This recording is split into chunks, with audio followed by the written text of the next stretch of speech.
یا رسول اللہ وعلا آلک و اصحابک یا حبیب اللہ الصلاة والسلام علیک یا نبی اللہ وعلا آلک و اصحابک یا نور اللہ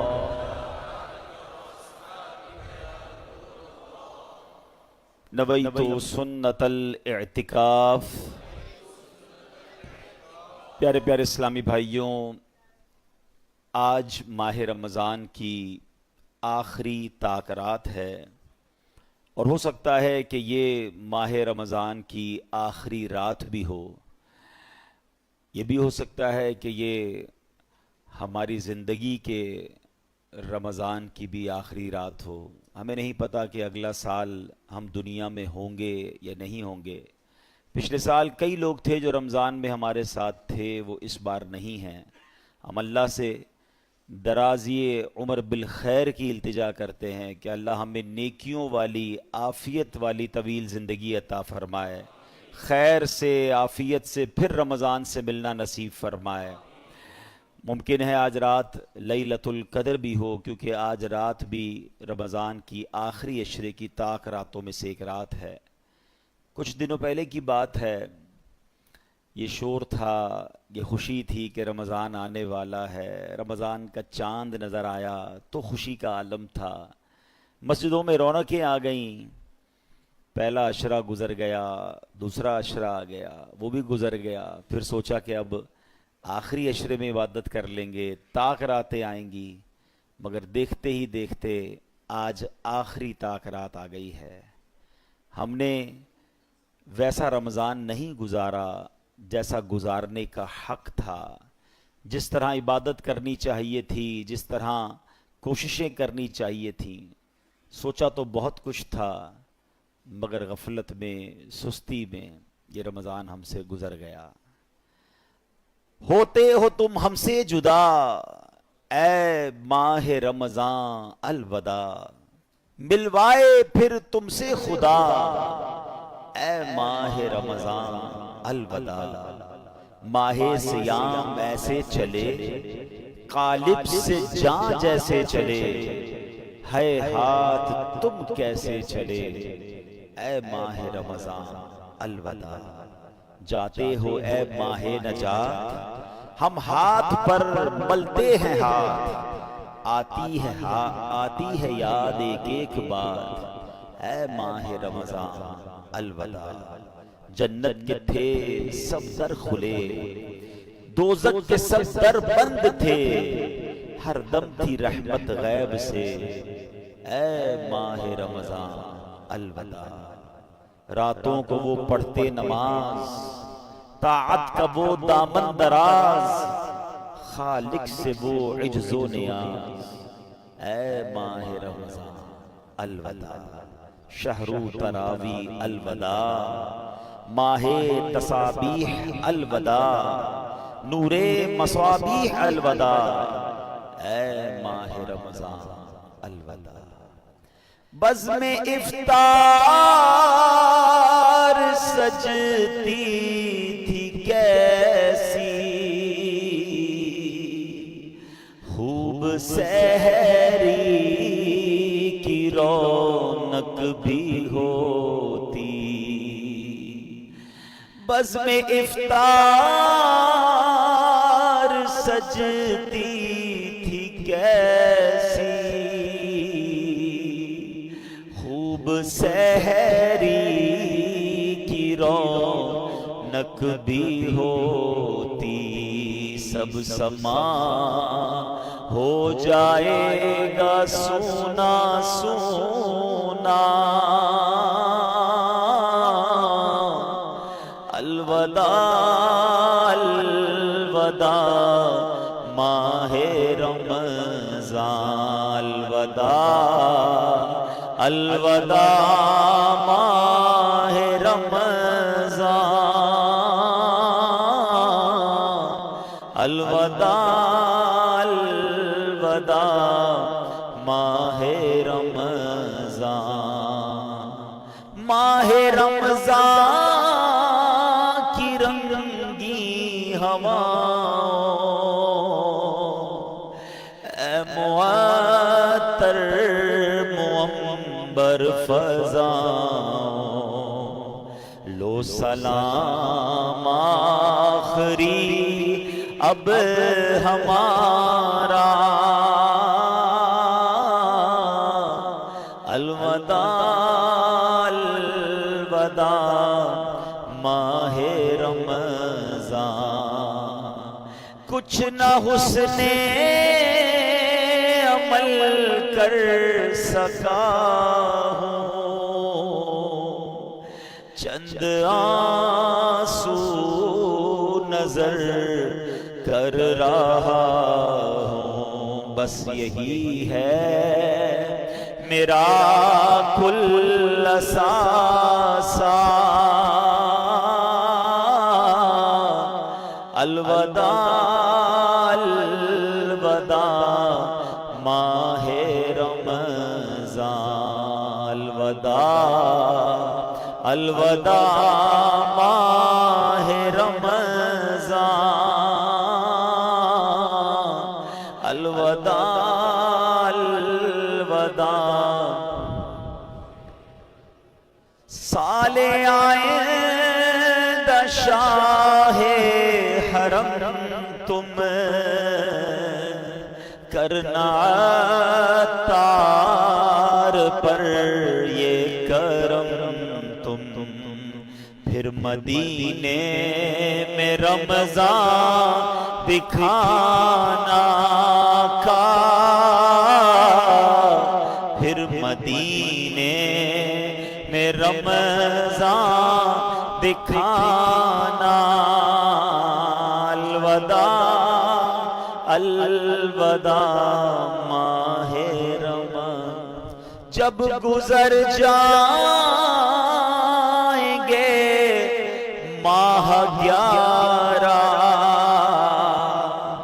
تیری آمد کا پھر شور ہوگا، کیا میری زندگی کا بھروسہ، کیا میری زندگی کا بھروسہ، الوداع الوداع ماہ رمضان، الوداع الوداع ماہ غفران، الوداع الوداع ماہ رمضان، روز محشر ہمیں بخشوانا، الوداع الوداع ماہ رمضان، جاؤ حافظ خدا اب تمہارا، الوداع الوداع ماہ رمضان، کیا میری زندگی کا بھروسہ، الوداع الوداع ماہ رمضان، پھر مدینے میں رمضان دکھانا،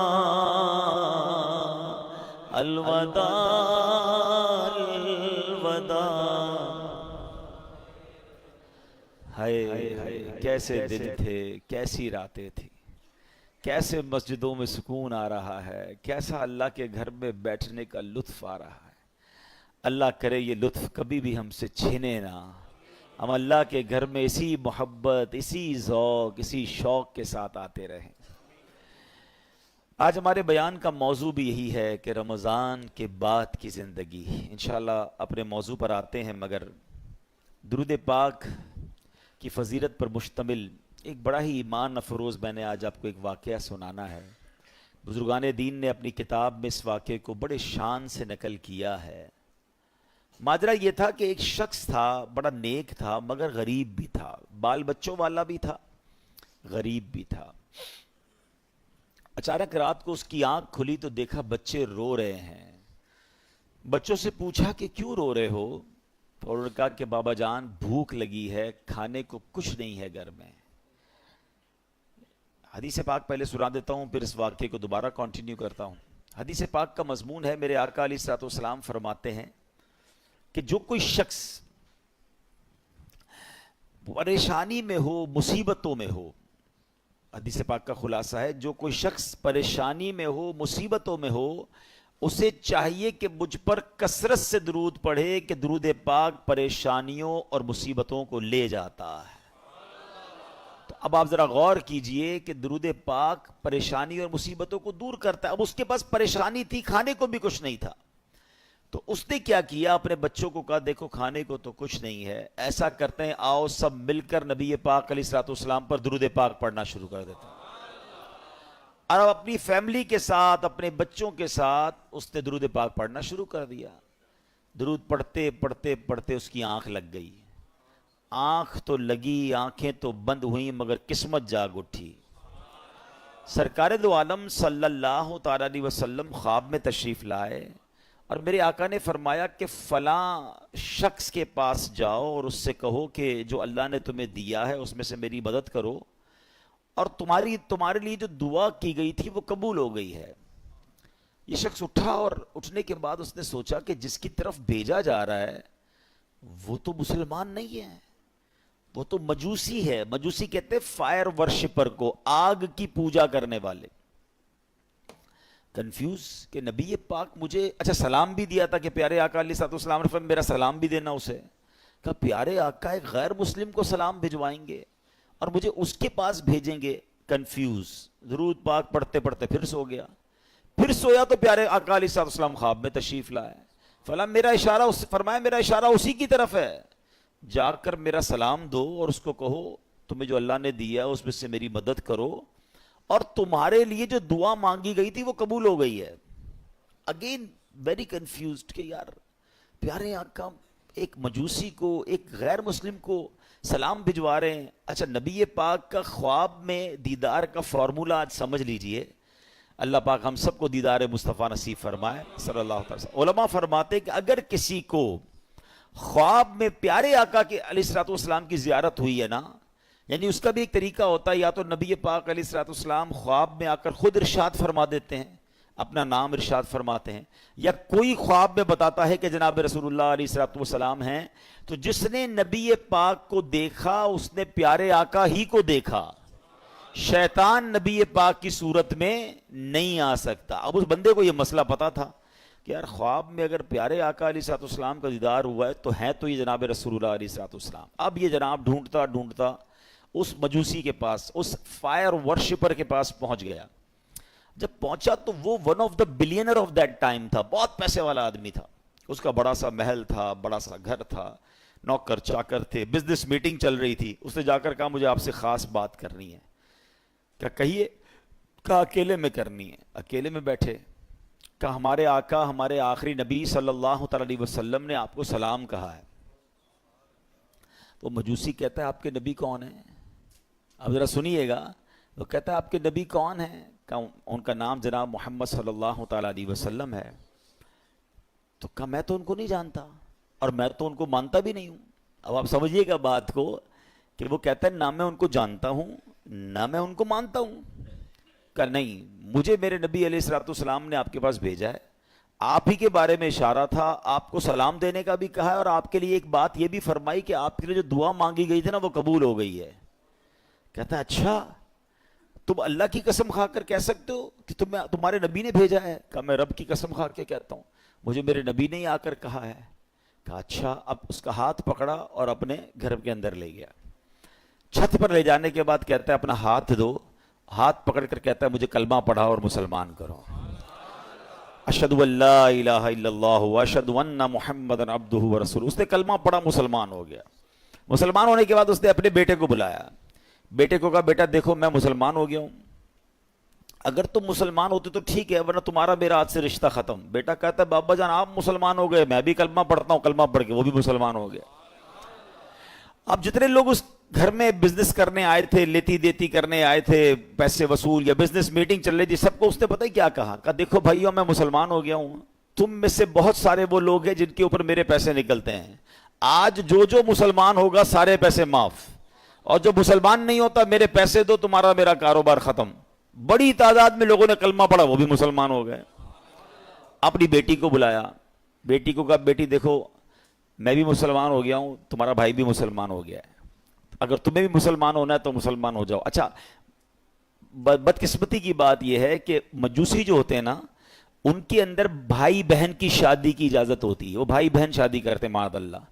تو تھوڑے دنوں پہلے ہی بھائی انہی بھائی بہن کی شادی کی تھی اس نے، تو بہن کہتی ہے کہ بابا جان جب سے شادی بھائی کے ساتھ ہوئی میرا دل مطمئن نہیں تھا، واقعی یہ بات درست نہیں ہے کہ بھائی سے شادی ہو، میں بھی کلمہ پڑھتی ہوں، کلمہ پڑھ کر وہ بھی مسلمان ہو گئے۔ اب وہ جو بندہ پیغام لے کر کیا تھا، کہتا ہے رکے تو صحیح، مجھے تو بتائیں بات کیا ہے، ابھی تھوڑی دیر تو پہلے آپ کہہ رہے تھے میں ہمارے نبی کو نہیں جانتا، تمہارے نبی کو نہیں جانتا، اب سارے کلمہ پڑھی جا رہے ہیں، مجھے تو بتائیں یہ راز کیا ہے۔ وہ کہتا ہے اب میں تمہیں بتاتا ہوں بات کیا ہے۔ کہتا ہے بات یہ کہ کچھ دنوں پہلے ہی اپنی بیٹی اور بیٹے کی میں نے شادی کی، بہت بڑی دعوت کی، بہت بڑا کھانا کیا، پورے شہر کے لوگ آئے، بہت دھوم دھڑکا کیا ہم نے۔ جب رات تھک ہار کے میں اپنے کمرے میں سویا تو مجھے بالکل برابر میں ہمارے گھر کے برابر والے گھر سے رونے کی آواز آئی۔ میں نے کان لگائے تو بچیاں تھیں اور کہہ رہی تھی امی جان یہ ہمارے پڑوسی نے ہمارے ساتھ اچھا نہیں کیا۔ ماں کہتی کیا ہوا؟ کہا امی جان اتنے اچھے اچھے کھانے بنائے، ساری رات خوشبو آتی رہی، ہمیں کھانا نہیں بھجوایا، ہم بھوکی سو گئیں، حالانکہ ہم اللہ کے آخری نبی صلی اللہ علیہ وسلم کی اولاد میں سے ہیں۔ وہ سید فیملی تھی۔ یہ کہتے مجھے نہیں پتا تھا کہ مسلمانوں کے نبی کون ہیں اور ان کا کیا مرتبہ ہے، مجھے یہ پتا چلا کہ یہ ان کے نبی کی اولاد ہے، اور میں بے قرار ہو گیا کہ سارے شہر نے کھایا، میں پڑوسیوں کو بھول گیا۔ اس نے فوراً جناب اپنے خادمین کو کہا اچھے سے کپڑے تیار کرو، کپڑے تیار کیے، کھانا پیک کیا اور فوراً ان کے گھر پہ کھانا بھجوایا۔ تھوڑی دیر بعد کہتا ہے اب میں نے پھر کان لگائے تو ماں کہتی دیکھو بیٹا پڑوسی کتنا اچھا ہے، کھانا بھی بھجوایا، کپڑے بھی بھجوائے، اب بچوں کھانا کھا لو۔ کہ ماں ہم کھانا کیسے کھائیں، ہمارا پڑوسی تو مسلمان ہی نہیں ہے۔ تو ماں کہتی بیٹا اللہ کی طرف سے رزق آیا ہے، کھا لو۔ کہتی نہیں ماں جب تک نہیں کھائیں گے جب تک پڑوسی کے لیے دعا نہ کریں۔ ان سیدزادیوں نے ہاتھ اٹھائے اور دعا کرنے لگی کہ یا اللہ ہمارے پڑوسی کو ایمان کی دولت عطا فرما دے، اور آج اس نے ہماری دستگیری کی ہے، ہماری مشکل آسان کی ہے، بروز قیامت ہمارے نانا جان کی سے شفاعت نصیب فرما۔ پڑوسی کہتا ہے تم نے جب آ کر کہا نا کہ جناب رسول اللہ نے مجھے سلام بھیجا ہے اور کہا ہے دعا قبول ہو گئی ہے، تو میں سمجھ گیا ہوں کہ میرے ایمان لانے کا وقت آ گیا ہے، اب میں مسلمان بھی ہوتا ہوں۔ اور سنو یہ بھائی بہن کی جو میں نے شادی کی تھی نا میرے بیٹے اور بیٹی کی، 50% جائیداد تو میں نے ان کے نام کر دی تھی، 50% اپنے لیے رکھی تھی، اب تو ویسے ان کی شادی ختم ہو گئی، یہ میری جائیداد کا 50% میں تمہیں دیتا ہوں، جاؤ تو اپنے بال بچوں پہ خرچ کرو۔ وہ بندہ جو ایک دن پہلے جس کے بچے بھوکے سو رہے ہیں وہ اربوں پتی ہو جاتا ہے، وہ پورے جائیداد کا 50% لے کر گھر آتا ہے۔ اب اس واقعے کو لکھنے کے بعد میرے پیارے اسلامی بھائیوں علماء نے بہت خوبصورت باتیں اس پہ ارشاد فرمائی ہیں۔ اب ذرا اس ایک واقعے کو اگر سمجھیں کہ مشکل ہو، پریشانی ہو، تکلیف ہو، دنیا والوں سے نہ مانگیں۔ ایک یہ بھی بڑا پرابلم ہو گیا ہے کہ آج تھوڑا سا پرابلم ہو تو دوسروں سے مدد مانگنے نکل پڑتے ہیں۔ نہیں، خودداری یہ ہے کہ میری پرابلم میں جانوں، میرا رب جانے۔ کسی کا احسان کیوں اٹھائیں، کسی کو حالات کیوں بتائیں، تم ہی سے مانگیں گے تم ہی دو گے، تمہارے در سے ہی لو لگی ہے۔ ہم نے دیکھا ہے جو ایک بار ہاتھ پھیلاتا ہے نا پھر اس کا ہاتھ پھیلا ہی رہتا ہے۔ اللہ سے ہمیشہ دعا کرنا، اے اللہ ہمیں صرف دینے والا ہاتھ عطا فرما، کبھی مانگنے والا ہاتھ نہ عطا فرما۔ مشکل آتی ہے انسان پر، کوشش کریں کہ کسی کی مدد نہ لینی پڑے۔ اللہ اور اس کے رسول اپنے معاملات کم کر دیں، اپنے خرچے کم کریں، اپنے معاملات کو جتنا ہو سکے منیمائز کر دیں، تو کسی سے مدد نہ مانگیں۔ اور یہی اسلام کو مطلوب ہے کہ بندہ خودداری کے ساتھ چلے اور پھر سبحان اللہ درود پاک کیسا وظیفہ ہے کہ پھر غیب سے مدد ہوتی ہے. جب بندہ اللہ اور اس کے رسول کی طرف توجہ کرتا ہے نا, شاعر کہتے ہیں نا, ہر درد کی دوا ہے, ہر درد کی دوا ہے صلی علی محمد, تعویذ ہر بلا ہے صلی علی محمد صلی اللہ علیہ وسلم. تو ہمیں درود پاک کثرت سے پڑھنا ہے. اور ادھر بادشاہ کے ساتھ, اس امیر آدمی کے ساتھ کیا ہوا کہ آل رسول کی خدمت, سید زادگان کی خدمت کی تو اللہ نے اسے ایمان کی دولت عطا فرما دی. تو یہ بھی اپنی زندگی کا ایک حصہ بنائیں. میں مشورہ دوں گا, میرے پیر و مرشد امیر اہل سنت, فاؤنڈر آف دعوت اسلامی, مولانا محمد الیاس اتار قادری صاحب بڑی پیاری توجہ دلاتے ہیں. آپ فرماتے ہیں جس نبی کے در کا صدقہ ہم کھاتے ہیں نا, ان کی آل کی خدمت کیا کرو, وہاں سے اور عطا کیا جائے گا. تو ہمیں کیا کرنا چاہیے, اپنی انکم کا پاسبل ہو نا تو 1%, 2% جتنی اللہ نے آپ کو توفیق دی ہے وہ فقط سید صاحبان کے لیے الگ رکھ لیں. اپنے آفس میں ایک اکاؤنٹ کھولیں کہ جناب میری جتنی انکم ہوگی میں اتنا پرسنٹ جو ہے وہ آل رسول کی خدمت کروں. آپ یہ کر کے دیکھیں, آپ حیران ہو جائیں گے آپ کی روزی میں کتنی برکت آنا شروع ہو جاتی ہے. میں آپ کو اس کو لاجیکلی سمجھاتا ہوں. کوئی آپ کا دوست ہو, آپ کے گھر پہ آئے, آپ کے بچوں کو تحفہ دے اور بار بار آپ کے بچوں کو گفٹ بھجواتا رہے, آپ کے بچوں کے لیے خیر خواہی کا اظہار کرے, آپ کے بچوں کا خیال رکھے, آپ کو کیسا لگتا ہے کہ یار یہ میرے بچوں سے کتنا پیار کرتا ہے. بچے تو پیار کرتے ہی کریں گے آپ کے اس دوست سے, آپ کو بھی پیار ہو جائے گا. مجھے بتائیں نا, کوئی امتی جب نبی پاک کے بچوں سے پیار کرے گا, آقا کی آل کی خدمت کرے گا, تو نبی پاک کو کتنا پیارا لگے گا وہ ہے. پھر وہاں سے ایک نگاہ رحمت ہونی ہے نا, سارے بگڑے کام سبر جانے ہیں. بریلی کے تاجدار اعلیٰ حضرت یہی تو سمجھاتے ہیں کہ تیری نسل پاک میں ہے بچہ بچہ نور کا, تیری نسل پاک میں ہے بچہ بچہ نور کا, تو ہے عین نور, تیرا سب گھرانہ نور کا. سرکار کی آل کی خدمت یہ بہت بڑی سعادت ہے. کوئی ایک فیملی ڈھونڈ لیں, کوئی ایک خاندان ڈھونڈ لیں اور بس اس کو باندھ لیں کہ بھئی اب میں نے اس کی خدمت کرنی ہے. یہ سمجھ لیں آپ اس کی خدمت نہیں کر رہے, یہ آپ اس کو پیش کر رہے ہیں اور اس کی برکتیں آپ کو ملنا شروع ہو جائیں گی. دیکھیں سید صاحبان کا ایک مسئلہ بھی سمجھ لیں. آج کے دور میں پرابلم یہ, لوگ پہلے تو زکوٰۃ پوری نہیں نکالتے, زکوٰۃ کے علاوہ پیسے ویسے ہی نہیں دیتے. اب سیدوں کو زکوٰۃ ویسے نہیں لگتی, وہ تو مال کا میل ہے نا, میل دو گے کیا مال کا سرکار کی آل کو. تو اب وہاں دینا تو صاف پیسہ چاہیے تھا, لوگ صاف پیسہ خرچ ہی نہیں کرتے. تو سید صاحبان کہاں جائیں گے, جو غریب سید صاحبان ہیں وہ کدھر جائیں گے. ہمیں یہ خیال رکھنا ہوگا کہ جیسے میرے بچے ہیں نا, یہ میرے آقا علیہ الصلوۃ والسلام کی اولاد ہے, یہ ان کی نسل میں سے ہیں. تو جس طرح اپنے بچوں کا خیال رکھتے ہو, ایسے کوئی ایک فیملی, کوئی ایک بچے جو ہیں, کچھ بچے سید فیملی کے اپنے ذمے لے لیں اور پھر آپ دیکھیں انشاءاللہ. اور آپ غور کریں گے نا, آپ کو آس پاس ہی مل جائیں گے, ایسا نہیں ملیں گے. آپ تھوڑا سا غور کریں گے, ہو سکتا ہے آپ کے ملازمین میں سے ہی کوئی ہوں گے, آپ کے آس پاس پڑوسیوں میں سے کوئی سید فیملی نکل آئے گی. تو یہ خدمت کریں اور پھر دیکھیں کہ اس کی برکتیں کیسے نصیب ہوتی ہیں. اللہ پاک ہم سب کو آل رسول کا خدمت گار بنا دے. وہ پڑھتے ہو نا شجرے میں شعر, دو جہاں میں خادم آل رسول اللہ کر دو, جہاں میں خادم آل رسول اللہ کر, حضرت آل رسول مقتدا کے جس کو ادھر بھی نوکری آل رسول کی مل گئی نا, پنجتن کی غلامی ادھر مل گئی اور ادھر بھی نوکری مل گئی, اس سے اچھی کون سی نوکری ہے. نیازی صاحب لکھتے ہیں نا, اس گھرانے کا جب سے میں نوکر ہوا. کیا وہ شعر ہے, مجھ پہ کتنا نیازی کرم ہو گیا, دنیا کہنے لگی پنجتن کا گدا, اس گھرانے کا جب سے میں نوکر ہوا, سب سے اچھی میری نوکری ہو گئی. آقا کی آل کا غلام بن جاؤں, ان کا نوکر بن جاؤں, اور کیا چاہیے. پھر دیکھو کیسا نوازتے ہیں انشاءاللہ. تو نیت کریں انشاءاللہ آل رسول کی خدمت کریں گے.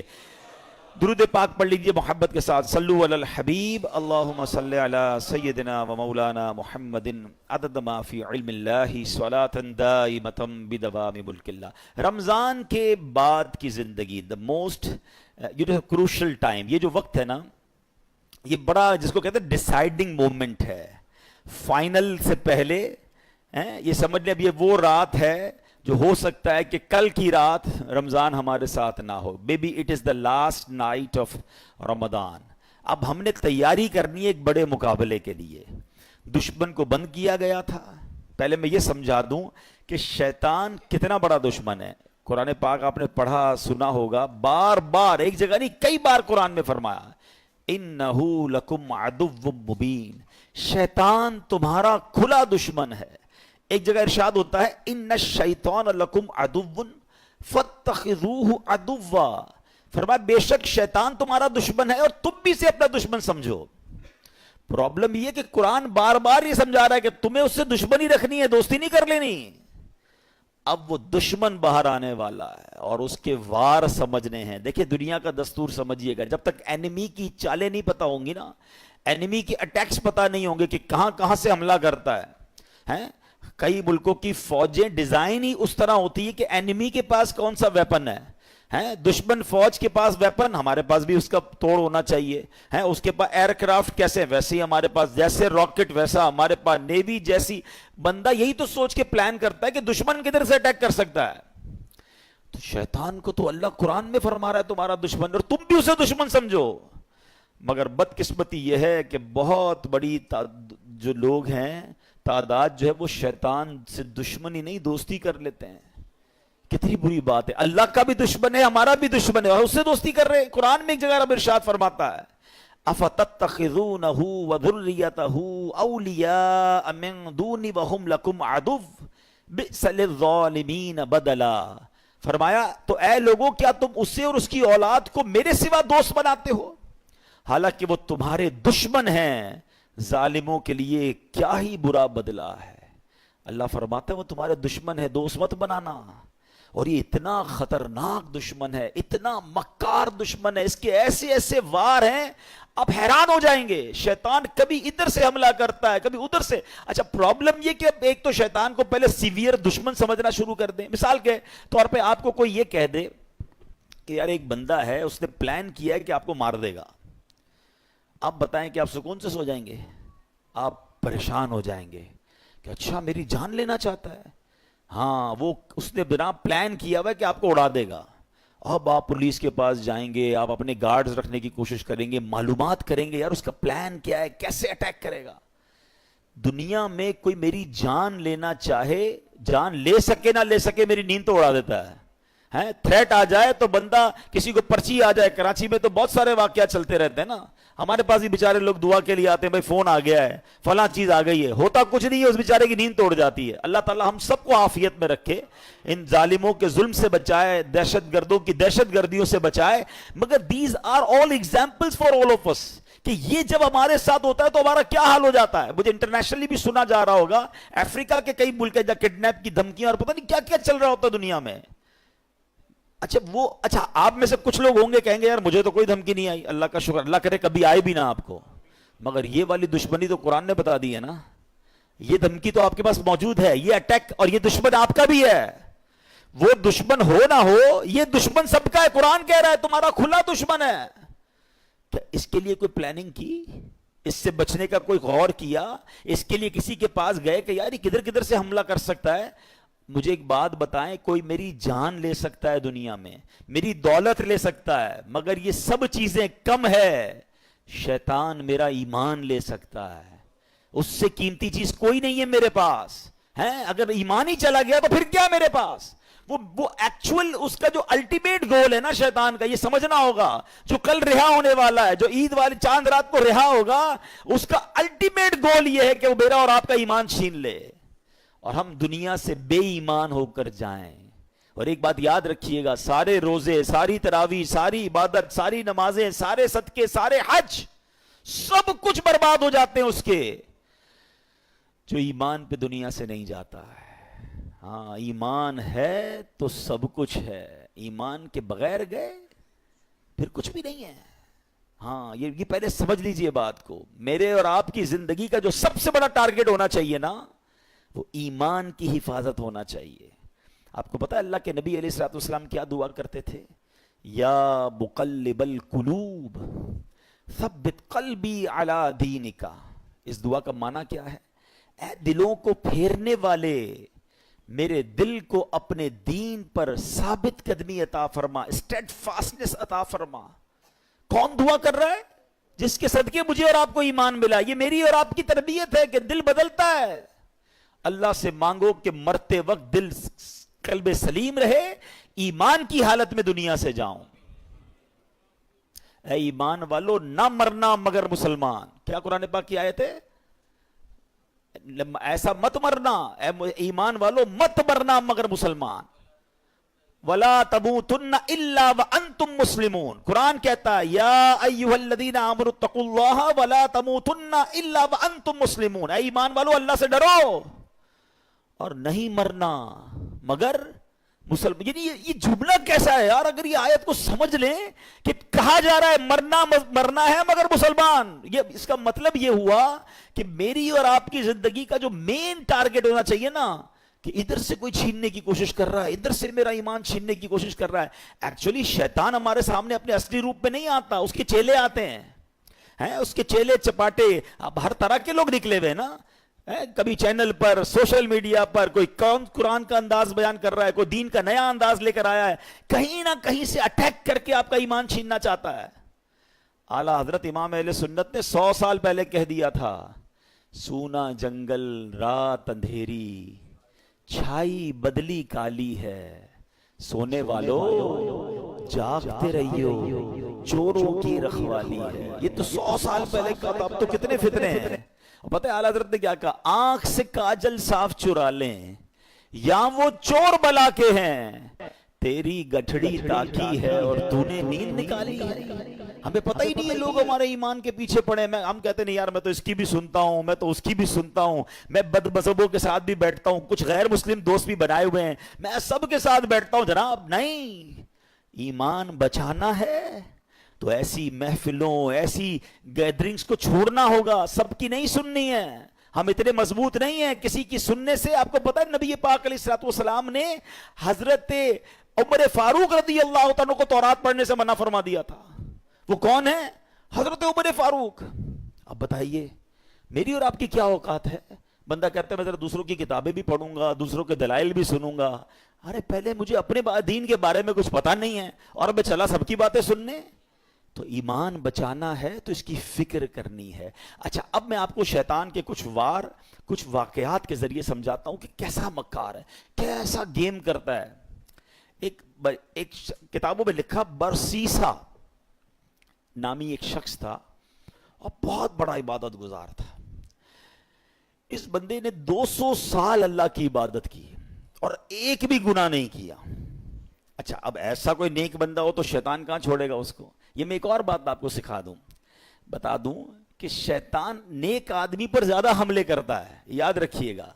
جو پہلے ہی کچھ نہیں کر رہا اس کو شیطان نے کہا تو ساڑھا ساتھی ہے، نہ نماز پڑھ رہا ہے، نہ روزے رکھ رہا ہے اور بدکاریاں کر رہا ہے، شراب پی رہا ہے، نہیں، اس کے لیے پرابلم ہے نیک آدمی جو نمازیں پڑھ رہا ہے، جو روزے رکھ رہا ہے، جو نیکی کی نیت کر بیٹھا ہے، جو علم دین سیکھ رہا ہے، وہ بے چین رہتا ہے اس کے بارے میں۔ تو آپ جتنا دین کی طرف آئے ہیں نا، اب تیار ہو جائیں، he will attack you but انشاءاللہ اللہ کی رحمت سے ہم اپنے آپ کو بچائیں گے انشاءاللہ۔ ہماری کوئی اوقات نہیں، ہم اللہ سے ہی مدد مانگیں گے آج رات انشاءاللہ، اور مانگتے رہا کرو رب سے مدد، کہ اللہ شیطان کے مقابلے میں میری مدد فرما، مجھے طاقت دے، مجھے قوت دے، اور اس مردود کے مقابلے میں مجھے کامیابی عطا فرما۔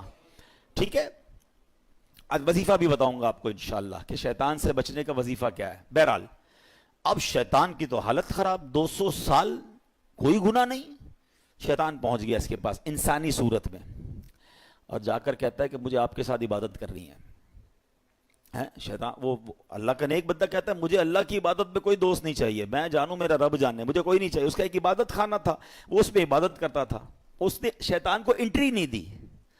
اس مردود نے کیا کیا تھا، انسانی صورت میں اسی نیک آدمی کے گھر کے باہر بیٹھ کر عبادت شروع کر دی، ڈھونگ کے لحاظ میں۔ اب وہ کھڑکی سے دیکھتے پورا دن ہو گیا، رات ہو گئی، یہ عبادت کیے جا رہا ہے، 1 دن 2 دن 3 دن، نہ کھانا نہ پینا نہ سونا۔ برسیسا حیران کہ یار میں 200 سال سے عبادت کر رہا ہوں، مجھے بھوک بھی لگتی ہے، مجھے نیند بھی آتی ہے، نہ اس کو نیند آ رہی ہے نہ اس کو کھانے کی ضرورت ہے۔ دروازہ کھول کے کہا بھائی یہ تو بتاؤ تمہیں یہ عبادت کہاں سے سیکھی؟ ہیں تمہیں نیند بھی نہیں آتی, تمہیں کھانا بھی نہیں کھانا. کہتا بات یہ, میں اسی لیے تو آپ کے پاس آیا تھا, آپ نے تو مجھے لفٹ ہی نہیں کرائی. میں آپ کو اصل راز بتاؤں, مسئلہ یہ ہے کہ میں نے زندگی میں ایک گناہ کیا ہے. جب مجھے نیند آتی ہے نا, مجھے وہ گناہ یاد آ جاتا ہے, میں پھر چونک جاتا ہوں, پھر خوف خدا طاری ہوتا ہے, میں جاگتا ہوں, بھوک لگتی ہے, پھر وہ گناہ یاد آتا ہے. آپ کا پرابلم ہی آپ نے کوئی گناہ نہیں کیا ہے. اب دیکھو شیطان کا وار. اگر آپ کو یہ لیول چاہیے نا عبادت کا, کہ نہ آپ کو نیند آئے, نہ آپ کو جناب بھوک لگے, اور آپ ساری رات اللہ کی عبادت کرتے رہیں, آپ ایک گناہ کر لیں. کہتا ہے عجیب آدمی ہو, جس رب کی عبادت کر رہا ہوں وہاں اس کی بارگاہ میں گناہ کروں. کہ پھر نہیں ملے گی ایسی پھر آپ کو لذت نہیں ملے گی. اب دیکھیں کیسا خطرناک وار ہے. برسیسا کہتا ہے اچھا پھر مشورہ دو کون سا گناہ کروں. شیطان سے کہتے ہیں کون سا گناہ کروں. شیطان کہتا ہے پھر ایسا کریں آپ بدکاری کر لیں. کہتا ہے خدا کا خوف کر, اتنا بڑا گناہ, زنا بدکاری میں کروں؟ نہیں میں نہیں کرتا. کہ پھر ایسا کرے قتل کر لے. کہ کیسے آدمی ہو, میں کسی بندے کو مار دوں, قتل کروں؟ نہیں میں نہیں کرتا. اچھا پھر ایسا کرے شراب پی لیں. کہتے ہیں ہاں یہ تھوڑا چھوٹا گناہ لگ رہا ہے. اب یہاں ایک اور بات سیکھنی ہے. میں تھوڑے واقعات کو بریک اس لیے کرتا ہوں کہ ٹو دی پوائنٹ آپ کو بات بھی سمجھ آئے. ہمارے اندر بہت سارا شیطان نے دماغ میں ڈالا, یار یہ چھوٹا گناہ یہ کر لو, یہ بڑا ہے یہ نہیں کرو. پتہ نہیں اپنے طور پہ ہم نے کیٹیگری بنا لی ہے. سمجھیے بات کو, ہمیں نہیں پتا کون سا گناہ رب کی نافرمانی کا اور غضب کا اور ناراضگی کا باعث بن جائے, وہی گناہ میں جہنم کے گہرے گڑھے میں ڈال دے. کسی گناہ کو چھوٹا مت سمجھنا, ٹھیک ہے. برسیسا کہتا ہے ہاں یہ ٹھیک ہے, شراب پی لیتا ہوں.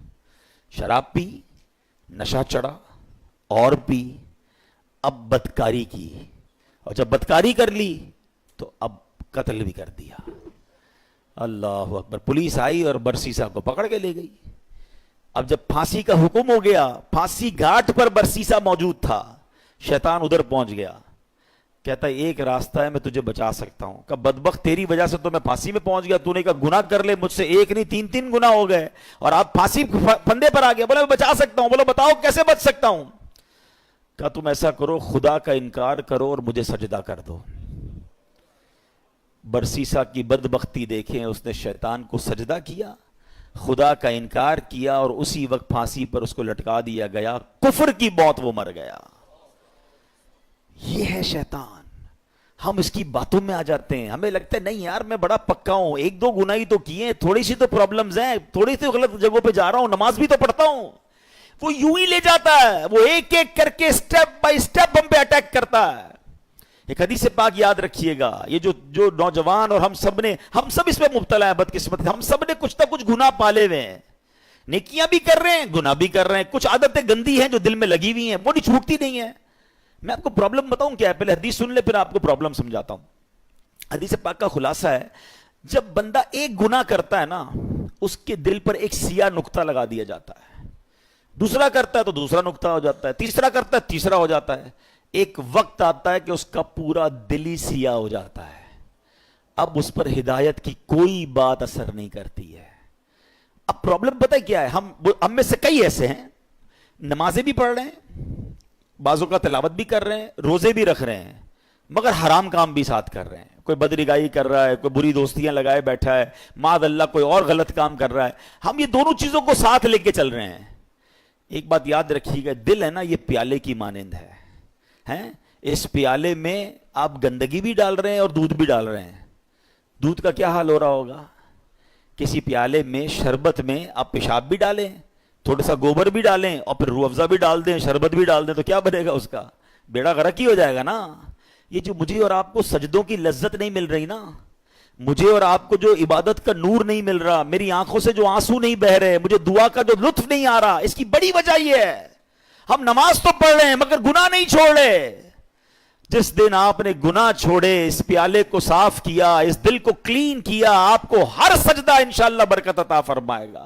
آپ دعا کرو گے آپ کے آنسو بہیں گے, آپ درود پڑھو گے آپ مدینے کی یاد میں کھو جاؤ گے, کیونکہ عبادت کا نور ملنا شروع ہو جائے گا. ہم دونوں چیزوں کو ساتھ لے کر چل رہے ہیں, ظلمت اور نور ساتھ نہیں چلتے. پہلے دل کو ان گندگیوں سے پاک کریں, پھر دیکھیں آپ کو عبادت کا نور کیسے ملتا ہے.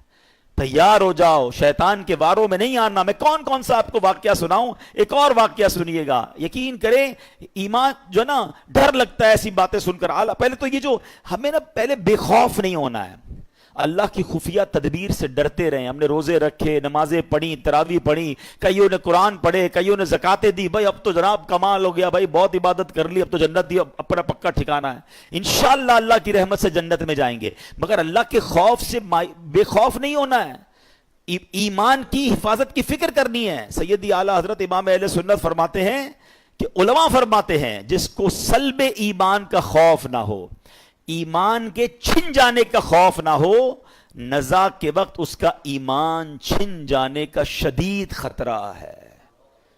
پتہ ہے شیطان مرتے وقت، یعنی اتنا کمینہ کہوں کیا کہوں مردود کہوں، کہ مرتے وقت بھی وہ رشتہ داروں کی شکل میں آتا ہے۔ جب انسان کی نزا کا وقت آتا ہے آخری وقت، شیطان آ جاتا ہے اس کے کسی پرانے رشتہ دار کی شکل میں، ماں کی، والد کی، کسی رشتہ دار کی شکل میں، کہ بیٹا مرنے کے بعد پتہ چلا اسلام تو ٹھیک مذہب نہیں ہے، بیٹا تو اسلام چھوڑ دے، تاکہ آخری وقت بھی ٹرائی کرتا ہے کہ اس کا ایمان چھین لے۔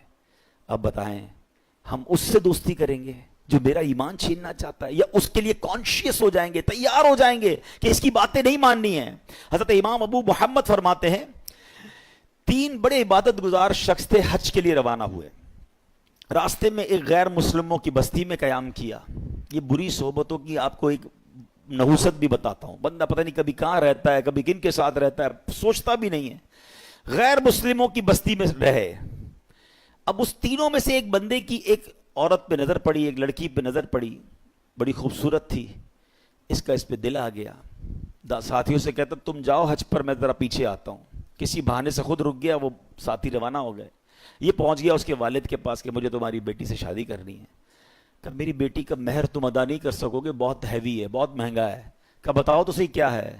کہ مہر یہ ہے کہ تم اسلام چھوڑ دو اور غیر مسلم ہو جاؤ۔ ساری زندگی جس کی عبادت میں گزری، شیطان نے ایسا حملہ کیا، عورت کا ایک ایسا جال پھینکا اس کے دل پر کہ اس شخص نے اسلام کو چھوڑا اور غیر مسلم مذہب اختیار کر لیا۔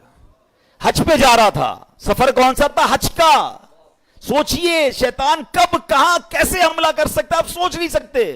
میری زبان نہیں اٹھ رہی ہے مگر اشارے میں بتا دیتا ہوں، طواف کے دوران کیا کچھ ہوتا ہے، ایسی ایسی باتیں سامنے آئی ہیں کہ زبان بھی نہیں اٹھتی کہ یار ادھر بھی۔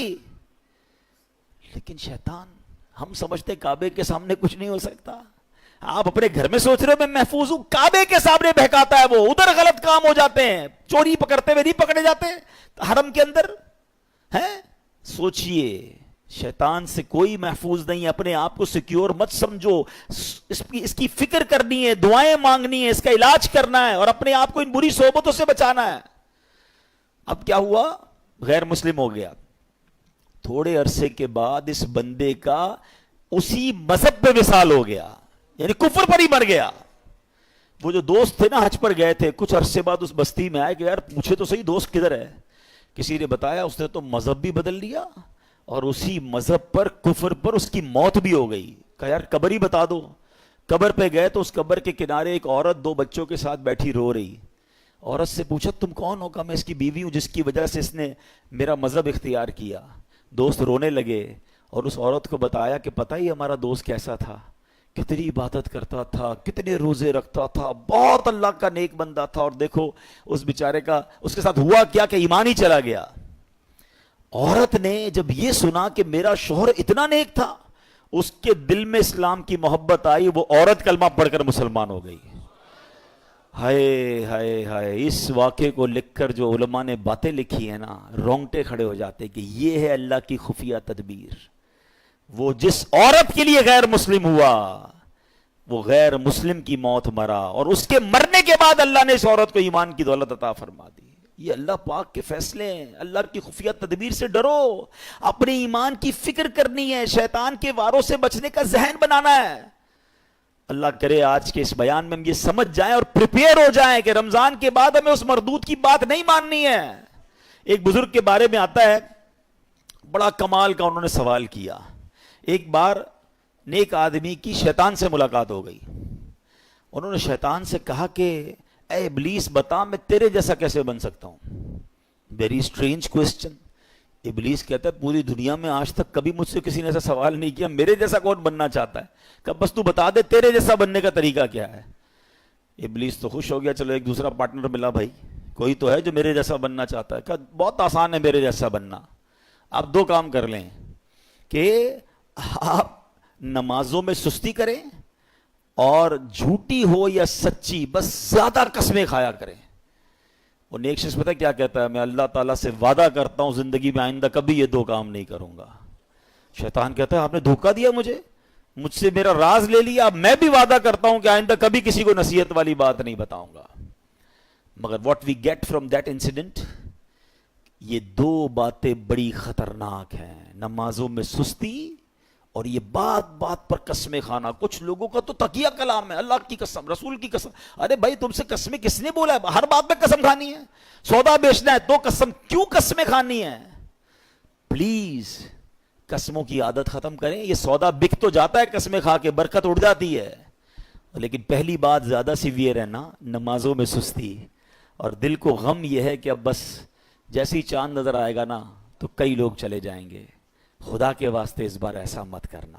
ہم زبان سے نہیں کہتے، مگر ہم زبان حال سے پریکٹیکلی کیا میسج دے رہے ہوتے ہیں کہ اے شیطان جب تک تو بند تھا نا تب تک ہم اللہ کے بندے تھے، تب تک مسجدوں میں جاتے رہے، اب جب تیری باری ختم، اب تو چھوٹ کے آئے گا تو ہم اب تیری بات مانیں گے۔ کیا اس بار بھی ایسا پیغام دو گے؟ نیت کر لیں انشاءاللہ کچھ بھی ہو جائے اس بار مسجد چھوڑ کے نہیں جائیں گے انشاءاللہ، نمازوں کی پابندی کریں گے۔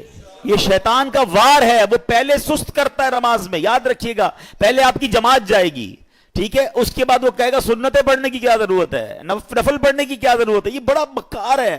آپ دیکھیے پتہ ہے شیطان کے پلاننگ کیا ہوتی ہے، اتنا مکار ہے کہ نمازی کو یہ نہیں بولے گا نماز چھوڑ دے، پتہ یہ پکا ہے بھائی نمازی کہ جماعت چھوڑ دینا یار کوئی بات نہیں، گھر میں بھی تو ہو ہی جاتی ہے، پہلے جماعت چھوڑوائے گا، مسجد سے دور کر دیا، اب کہے گا یار اتنی بڑی نماز پڑھنے کی کیا ضرورت ہے، نفل تو چھوڑ دے، ڈائریکٹ نفل چھوٹیں گے، پھر کہے گا سنتیں چھوڑ دے، سنتیں چھوٹیں گی، اور آخر میں آپ کا فرض بھی چلا جائے گا۔ یہ آپ کے میرے حصار ہیں، یہ عبادتوں کے حصار ہیں، یہ آپ سمجھیے گا۔ آپ کے گھر میں باؤنڈری ہوتی ہے نا، میری نماز کا حصار کیا ہے؟ میرے فرض کا حصار ہے واجب، یہ سمجھ لیں باؤنڈری ہے۔ واجب کے بعد ایک باؤنڈری ہے سنت کی، اس کے بعد ایک باؤنڈری ہے نفل کی۔ اگر میں نے نفل پکڑ کے رکھے نا میرے سنت نہیں جائے گی، اگر سنت پکڑ کے رکھے تو واجب نہیں جائے گا، واجب پکڑ کے رکھے تو فرض نہیں جائے گا، اور یہ سب چھوڑتا گیا تو ایک ایک کر کے وہ سب لے جائے گا۔ اچھا یہ ایک اور اس کی مکاری بتاؤں، پہلے تو پلان کرتا ہے کہ کسی نیک آدمی سے کوئی بڑا گناہ کرا دے، شراب پلا دے، بدکاری کروا دے، قتل کروا دے۔ جب یہ دیکھتا ہے نا یار یہ تو کچھ کر ہی نہیں رہا ہے، میری مان ہی نہیں رہا ہے، تھکتا نہیں ہے۔ یاد رکھیے گا اتنا خطرناک اینیمی ہے، اس کو نیند نہیں آتی، ہمیں نیند آتی ہے۔ ہم اس کو دیکھ نہیں سکتے، وہ ہمیں دیکھ رہا ہے، بلکہ روایتوں میں آیا یہ ہمارے بلڈ میں، ہماری رگوں کے اندر چل رہا ہوتا ہے۔ اتنا خطرناک دشمن ہے، اور ہم سوئے ہوئے ہیں، ہمیں فکر ہی کوئی نہیں ہے۔ ایک نعرہ لگاتے ہیں شیطان کے خلاف جنگ جاری رہے گی، صرف نعرہ لگاتے ہیں، کمبل اوڑھ کے سو جاتے ہیں۔ او بھائی تیار بھی تو کرو اپنے آپ کو کہ کیسے جنگ لڑو گے، ٹھیک ہے۔ اب جب یہ دیکھتا ہے نا کہ یار یہ نیک نمازی آدمی ہے، نہ شراب پی رہا ہے، نہ بدکاری کر رہا ہے، نہ قتل کر رہا ہے، نہ کسی کو ظلم کر رہا ہے، اب کیا کروں؟ تھکتا نہیں ہے، اب اس کو کہتا ہے عبادت میں اس کی عبادت کم کروا دوں، گناہ نہیں کروا پا رہا نا، اس کے درود کم کروا دوں، اس کی تلاوت کم کروا دوں، اس کی جماعت چھڑوا دوں۔ اچھا اب دیکھتا ہے یہ بھی نہیں کر پا رہا، اب یہ شیطان کا ایک ایسا آلہ آ گیا ہے کہ جس کے گھر میں ٹی وی نہیں تھا، جس کے گھر میں کبھی فلم وی سی آر نہیں آیا تھا، یار ہم کئی ایسے لوگوں کو جانتے ہیں جنہوں نے کبھی زندگی میں فلمیں نہیں دیکھی تھی، مگر یہ ایک ایسا آلہ آ گیا کہ ایک بٹن دباؤ تو پتہ نہیں دوسری دنیا میں بندہ پہنچ جاتا ہے۔ اب نیک نمازی آدمی سے بھی اس کے ذریعے گناہ کرواتا ہے۔ میرے ہی پیسے لگے، میں ہی انٹرنیٹ کا بل بھر رہا ہوں، میں نے ہی لاکھوں روپے کا موبائل لیا اور مجھے ہی جہنم میں لے جا رہا ہے۔ کیا بے وقوفی ہے یار، سوچئے، یہ شیطان کے وار ہیں، یہ ساری روحانیت منٹوں میں برباد ہو جاتی ہے جب آپ اپنی آنکھیں حرام دیکھتی ہیں۔ اچھا پھر ایک اور کیا کرتا ہے کام، دیکھیں میں آپ کو کچھ شیطان کی چالیں بتا رہا ہوں۔ ایک اور پھر پتہ کیا کرتا ہے کہ اگر آپ کسی نیکی میں بہت ساری نیکی کر ہی رہے ہیں، صدقہ بھی دے رہے ہیں، زکوٰۃ بھی دے رہے ہیں، خیرات بھی دے رہے ہیں، اب اس کا ایک اور وار یہ کہ یار نیکی تو کر لی اس نے، اب یہ کہتا ہے اس کی نیکی برباد کرواؤ۔ اب نیکی برباد کیسے ہو سکتی ہے بھائی، میں نے کر تو لی، نماز بھی پڑھ لی، روزہ بھی رکھ لیا، صدقہ بھی دے دیا، رسید بھی آ گئی، فطرہ بھی دے دیا، نہیں جناب, he have some weapons to destroy your all good deeds. اب کیسے؟ اب وہ بندے کو کہتا ہے اس کو لوگوں کو بتا. اب ریاکاری شروع کرے گا. ہیں میں ذرا لوگوں کو بتاؤں بھائی, میں نے تو بڑی رات کو 5,000 روپے خرچہ کیا, میں نے مہنگا والا فطرہ دیا ہے, میں جناب تہجد بھی پڑھتا ہوں, میں تو جناب قرآن 3 بار ختم کیا ہے. اب لوگوں کو بتانا شروع کریں گے. سمجھیے یہ بات, یہ شیطان کا بڑا خطرناک وار ہے. آج کسی سے ملاقات کریں نا, آئی صاحب کیسے ہیں, طبیعت ٹھیک ہے؟ بس اللہ کا بہت کرم ہے جناب, 2010 میں حج پہ گیا تھا تو 2015 سے 5 بار عمرہ کر چکا ہوں الحمدللہ. ہمارے گھر کے برابر میں جو مسجد ہے اس کی چھت بھی ہم نے ڈلوائی تھی, بس افطاری کا سامان بھی اپنے گھر سے ہی جاتا ہے. 5-7 منٹ میں حاجی صاحب نے 15 سال پرانی نیکیاں ساری گنوا دی. کیوں بھائی, میں نے تو طبیعت پوچھی تھی آپ سے, یہ کب پوچھا تھا کہ اپنی ذرا بیلنس شیٹ دیجیے. اچھا ایک اور عجیب بات ہے, آپ کو 15 سال پرانا حج یاد ہے, کل جھوٹ بولا تھا وہ یاد ہے؟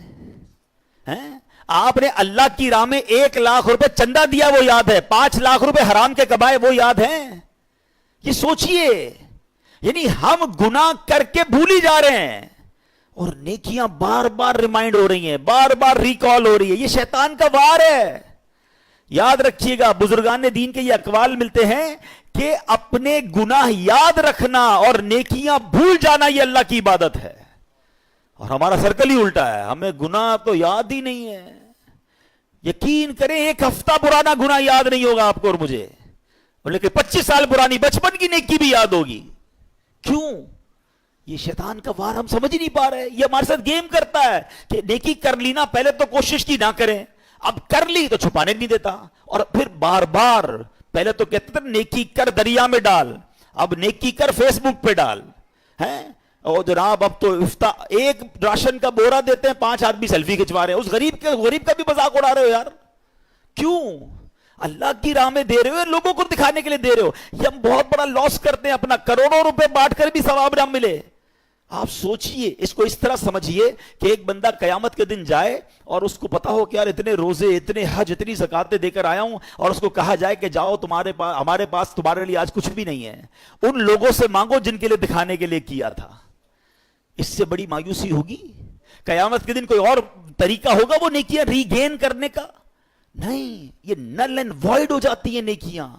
یہ شیطان کا بہت خطرناک وار ہے جو لوگ نہیں سمجھ رہے. روایتوں میں آتا ہے مضبوط ترین اللہ کا بندہ وہ ہے جو دائیں ہاتھ سے خرچ کرے اس کے بائیں ہاتھ کو پتہ نہ چلے.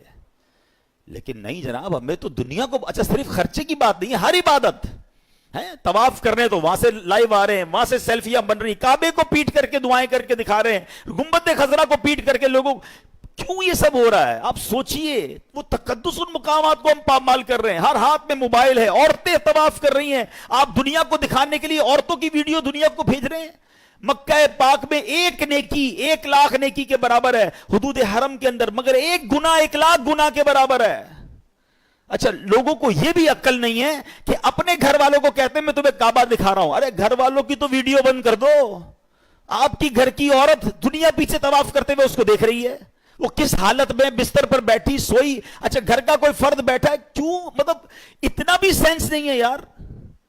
مطلب آپ سوچے تو صحیح کہ وہ مقام کیا یہ ویڈیو بنانے کا ہے؟ وہاں تو گناہ یاد آتے, وہاں آنسو بہتے.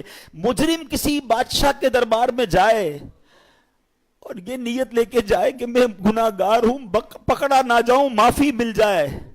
ارے وہاں تو یہ کیفیت ہونی چاہیے, میں معافی مانگنے آیا ہوں, میں بخشوانے آیا ہوں, میرے ہاتھ پہ بیڑیاں ہیں اور میں چھڑوانے آیا ہوں. اس کیفیت میں طواف کرو یار, اس کیفیت میں مدینے جائیں کہ مجرم ہوں جہاں بھر کا, محشر میں بھرم رکھنا, رسوائے زمانہ ہوں دامن میں چھپا لینا. یہ کیفیت ہونی چاہیے نا. چلا ہوں ایک مجرم کی طرح میں جانب طیبہ, نظر شرمندہ شرمندہ, بدن لرزیدہ لرزیدہ.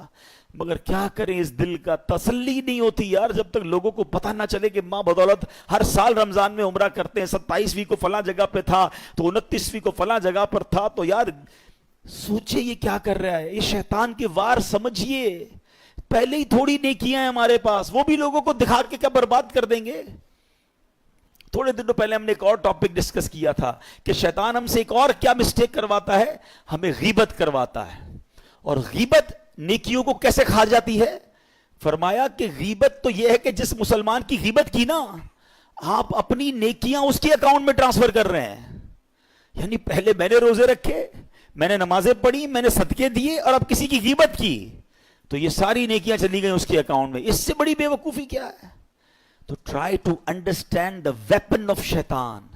اور ہمیں جب تک ان باتوں کا علم نہیں ہوگا تب تک ہم پھر شیطان کے واروں سے بچ نہیں پائیں گے. بہت ساری باتیں یاد آ رہی ہیں کہ شیطان کس کس طرح لوگوں کو ان کی نیکیوں کو برباد کرتا ہے. تو اے میرے پیارے اسلامی بھائیوں، اب ہم نے یہ ذہن بنا لینا ہے کہ رمضان کو ہم جانے سے نہیں روک سکیں گے، لیکن ہم نے انشاءاللہ شیطان کے واروں میں نہیں آنا ہے. ٹھیک ہے؟ اچھا، یہ ایک ہی بیان سے ماشاءاللہ نگران شورا کی آمد مرحبا. میں نے آج نگران شورا سے عرض کی تھی کہ ہماری آخری تاخیرات ہے تو آپ کچھ دیر کے لیے کرم فرمائیں، اللہ ان کا آنا قبول فرمائیں. تو بس میں آخری بات کر لیتا ہوں، پھر انشاءاللہ نگران شورا مزید اس پر ہماری تربیت فرمائیں گے کہ ہم نے ایک بات کا ذہن بنا لینا ہے. دیکھیں، ایک بیان میں شیطان کے سارے وار بھی سمجھ جائیں اور جناب شیطان جو ہے وہ ہم شیطان پہ قابو بھی پا لیں، اس سے مقابلہ بھی کر لیں. It's not that possible. ہمیں ان تمام واروں سے بچنے کے لیے، اپنے آپ کو مضبوط کرنے کے لیے ہمیں اچھا ماحول اپنانا ہوگا، ہمیں اپنی گیدرنگز کو بدلنا ہوگا. ہم اچھے دوستوں میں بیٹھیں گے. دیکھیں صحبت کیسے اثر لاتی ہے، آپ کو پریکٹیکل بتاتا ہوں. آپ کسی کے گھر میں جائیں، کسی کی میت ہو گئی ہو اور وہ رو رہا ہو آپ کے سامنے، یا کسی تکلیف میں رو رہا ہو، آپ کی کیا کیفیت ہوتی ہے؟ آپ کی بھی آنکھیں نم ہو جاتی ہیں، آپ باہر نکل کے بھی دل افسردہ ہوتا ہے. آپ کے ساتھ تو کچھ نہیں ہوا جناب، مگر کسی کو افسردہ دیکھا، آپ پر اثر پڑا نا. کسی کے گھر جائیں، بچہ پیدا ہوا ہے یا اس کو کوئی بہت اچھا تحفہ ملا ہے، یا وہ بہت خوش ہے آپ کا دوست، خوشی میں خوشیاں منا رہا ہے، آپ کے چہرے پہ کیا ہوگا؟ مسکراہٹ آ جائے گی نا. آپ کو تو نہیں ملی خوشی، مگر کسی کو خوش دیکھا تو خوشی نے دل پہ اثر کیا. ایسا ہی ہوتا ہے. بالکل اسی طرح جب گناہ گاروں کی محفل میں بیٹھیں گے نا، بدکاروں کی محفل میں بیٹھیں گے، حرام کام کرنے والوں کی محفل میں بیٹھیں گے، دل پر اثر ہوگا.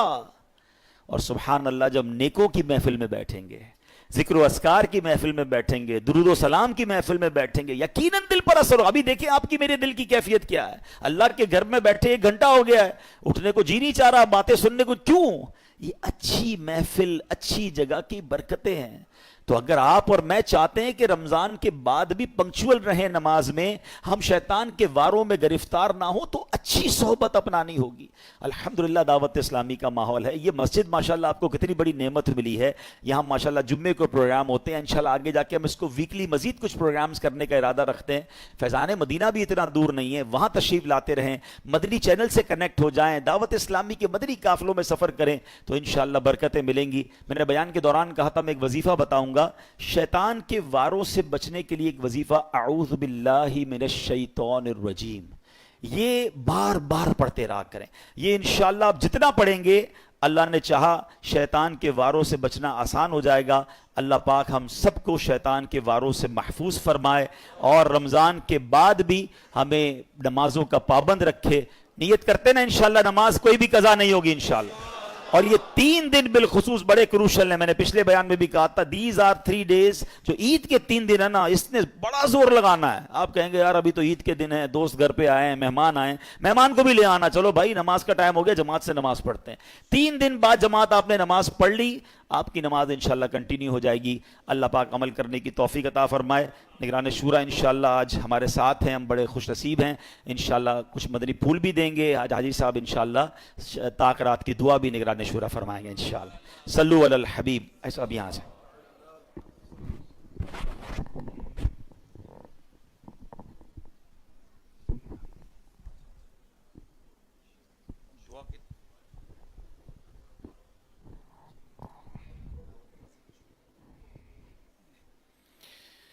الحمدللہ رب العالمین والصلاة والسلام علی خاتم نبیین اما بعد فاعوذ باللہ من الشیطان الرجیم بسم اللہ الرحمن الرحیم الصلاة والسلام علیک یا رسول اللہ